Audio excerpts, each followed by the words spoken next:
Hey guys, I'm here with Ethan Coggin, better known as Super Duper Roach. He just got third place at Nats with Purple Hybrid. How you feeling?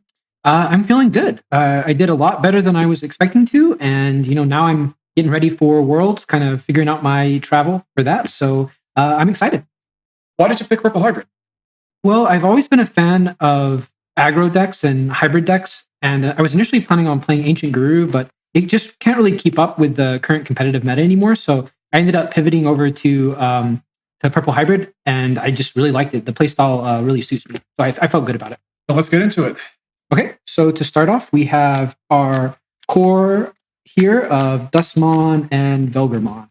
And a lot of the deck, like the whole real game plan of the deck, is setting up Dustmon with Velgarmon in trash, and then just using that to loop checks at your opponent by repeatedly getting Dustmon back to hand, repeatedly establishing tamers on board. And that's kind of the main game plan of the deck. So this is your core aggro engine. And then the cards that you're actually looping with Dustmon are your tamers. So these are our main tamers here. We have our two Koichis, BT7 and BT18, and then we have our BT2 Mat. So these cards are kind of your main bread and butter of setting up your plays. This one draws and trashes. This one can set up trash and get you cards back. And then this one, whenever it's played, can grab back any Digimon or option. So what you're normally going to be doing is you're going to be getting a Dustmon, swinging it, going into Velgar. At the end of the attack, you blow yourself up. You maybe play out a Mat, and then Mat grabs the Dustmon back to your hand. So that's kind of the main loop of the deck. The other card that I would go so far as to say is virtually core is Jackraid. This is pretty much the next best card to loop in the deck outside of Dustmon. Matt can grab it back as well. And this can just be insane amounts of memory across the course of a game. It's pretty easy to get to 10 cards in trash. It's actually not hard at all to get to 20, at which point this is just a free +2. And, that's pretty insane. Very strong in security as well, can steal turn and mess your opponent up there. So just a all-around great card. And I would consider that to be the core of the looping engine of the deck. And since you play 4, it's actually really common for you to just like play 2 in a turn, too. Oh, yeah. And if you're at 20 cards in trash, that's +4 memory for basically no reason. Yeah. It's pretty gross. That card definitely needs to go to 1 on the ban list for the same reason that Hammerspark did. And in some ways, it gets kind of worse in this deck than Hammerspark even was. Yep. All right. Next up, we have our eggs and our 3s. So starting off quickly with the eggs, we've got our 4 Demimera and our 1 Cupimon. You can kind of do these ratios however you want, but I prioritize Demimera because I like the drawing for consistency. Our level 3s. To start things off, we have Ukomon. So this card's dumb. If you've been playing the game recently at all, you know this card and you know how dumb it is. And it's very strong in hybrid decks because you don't have to do normal stack building, so you just can keep looping, raising with it, keep getting free checks. And the searching on this Ukomon is actually huge because even though once your engine is established, in Purple Hybrid, you can continually loop it. You do have to find all of your pieces first. And Ukomon just helps a lot with that because whichever one you're missing, you can add it to hand and go from there. And then a promo Ukomon, of course, is just a nice +1 memory and another way to reset your raising. Gazimon. Okay, so Gazimon, it's a memory floodgate, and that's really all it does, but that is really good in a meta with lots of decks that can gain memory and sometimes crazy amounts of memory, such as this one. So yeah, just a really good card in the current meta. And then the last level 3 I want to talk about right now is Gabumon. So this is a fairly standard card in the build, but I actually ran it all the way at 4, which is maybe a little bit less common. Because I just really like this card. So obviously you can gain a +1 memory at start of main phase, which for a hybrid deck is really strong because it sets up your 2 Digivolve on your Tamer.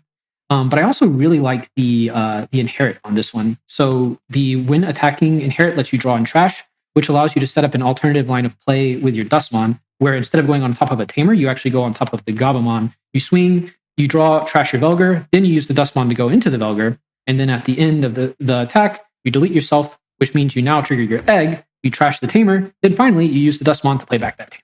So that's just an alternative line of play that in the early game especially can be quite strong. You can do something like Gabumon in the back, play a Miss Boost, and that's like really good early game setup. The fact that it's 1k is also really nice because it dies in security a lot, so I like that. Next up, we do have Miss Boost, which I just talked about. This is a boost card, so I mean, it's just a setup card, but it's a really good setup card for this deck because of the fact that it doesn't wheel anything. You either draw it or you trash it. And because of that, you're not wheeling any of your Digimon, you're not wheeling any of your Tamers, you're not wheeling any of your options. And that's actually exactly what you want in this deck because this deck has such incredible access to its cards at all times. Like your trash in some ways is almost a secondary hand because any purple card can be accessed from the trash by Matt, which means that once you've seen it once, you have it essentially. And so being able to set up trash early with a miss boost is really nice because in the early game, you're really trying to see a couple things. You need Dustmon in hand, you need Velgarmon in trash, and you want a Tamer somewhere in your hand or in your trash, wherever it goes. So miss boost just helps with that. Next up, we have Rivals Barrage. So Rivals Barrage is pretty standard in the deck. Most people run it at 3. I opted to run 4 because I like the fact that it's a pretty strong security bomb. And I feel like in Purple Hybrid, you kind of need at least one good card in your security in order to win the match against like stronger decks. This is one of the best ones you can have. Jack Raid is really strong too if it steals turn. But the fact that this can just straight up delete a deck is a stack is really great because Mirage swings in, hits this first check, okay, they're dead.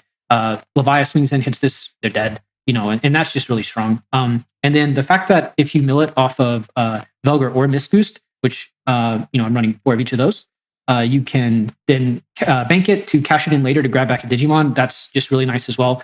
Adds even more looping to the deck without having to even play out the mat, which sometimes being able to just start your turn, trash this to grab the card you need is really nice. More on the looping, we have Calling from the Darkness. So this one, you can delete your Digimon, and then you return up to 2 purple Digimon from your trash to your hand. So this card is really insane in this deck, actually. I know I see some lists that don't run it, and I really question why, just because it's just so good. You very often have an empty board, which means you're not even having to delete anything. But if you don't have an empty board, you honestly normally want to be deleting something unless it's like a Gazi. Because, for example, having an Ukomon that you swung into security and it didn't die, sometimes that's not desirable. You want it to be in deleted so that you can actually trigger your undeletion effects. So being able to do that, grab back pieces is really nice. The fact that it grabs 2 cards is also really nice because you can get back, say, a Dustmon to make plays, but then you can get back some other card to run alongside of it, a Rookie for raising or like a Rush Drop or something like that. You can even loop that card too. Yes, that's true. You can loop this off of the mat, and I have done that. Some games where it's like you get these crazy cycles going where it's like, okay, well, I actually really want Calling right now. And then the other thing to mention just briefly is the fact that it's a 1-cost option means it can also be used for choking or getting memory to specific amounts, and that's actually really good as well. Then we have Needhog. So this was, I would say, the main unusual tech card I ran. I actually got this idea from the first place DC1 Purple Hybrid list, which was running it. And I'm glad I saw that list because I really fell in love with this card. All it does is when you trash it, you gain 1 memory. But the versatility of that is really surprising. You have a lot of ways to do it in the deck as well. So it's very easy to pull off. Almost all of those. The only one that is only on your turn is Gabumon. But the other ways that you can trash cards can happen on your opponent's turn as well, which means you're potentially stealing surprise memory on your opponent's turn, or you can even steal turn with this, which I did a few times throughout the tournament, including in my my match for 3rd place. I managed to steal turn with this, and that won me that game. So that was pretty huge. I have to admit that when you showed me this list, I didn't quite see the versatility of Nidhogg until I started seeing you play it. Yeah, it really, and the more I played it, the more I learned of how to play around it being in the deck. Because a lot of the time, we're talking about the looping. So we've got Needhogg and we've got Calling. So you play a Calling, you add back Dustmon, you add back Needhogg. Because now you have this ready in hand if you need it. If I'm in the late game and I'm like, man, I really need I need Jack Raid in security. Well, if I have BT7 Koichi in security, it'll play out, I draw trash. Then that means I can trash the Needhogg. That's a +1 there. So that's like half of a Jack Raid as well. So there's lots of ways to try to set up for this card. And it allows you to play in kind of a defensive way without actually having any defensive cards, which this deck has no real defense. So being able to kind of have like a soft defense with Needhogg is really nice. All right, next up is one of my 2 matchup tech cards, Argomon. So the main thing with this one is that you just want to use it against other hybrid decks, namely the Mirror. When it comes out, you can suspend Tamers, and then your opponent's Tamers can't unsuspend as long as it's on board. So if you're playing in the Mirror, for example, you suspend all their Tamers, and they pretty much can't do anything outside of like swing whatever they have in raising, and then rush drops. So if they don't have Merva ready to go, they have very little aggro available, and that makes this really huge. I played a lot of purple hybrid throughout the tournament. And being able to use this most of the time that this came up, it won me the game in the mirror. It also doesn't affect your teams. Yes, that's the other crazy thing. When I first read it, I thought it was a double-edged sword, and I still thought it was good. But then when I realized it doesn't hurt you, it's like, oh wow, that's actually insane. The other matchup-specific card I ran was Death X, and this was, I think, the very last card I added into the deck. But I added it in for the Galaxy Mirage matchup. It ended up coming up in some other matchups as well. It kind of was like if you're playing against a Swarm deck. So I played against 3 Great Angels in Swiss, and this is really good against that deck. You can prevent your board from getting too wide, but you can also de-digivolve the Minimons, de-digivolve Aces to get overflow. That's pretty strong.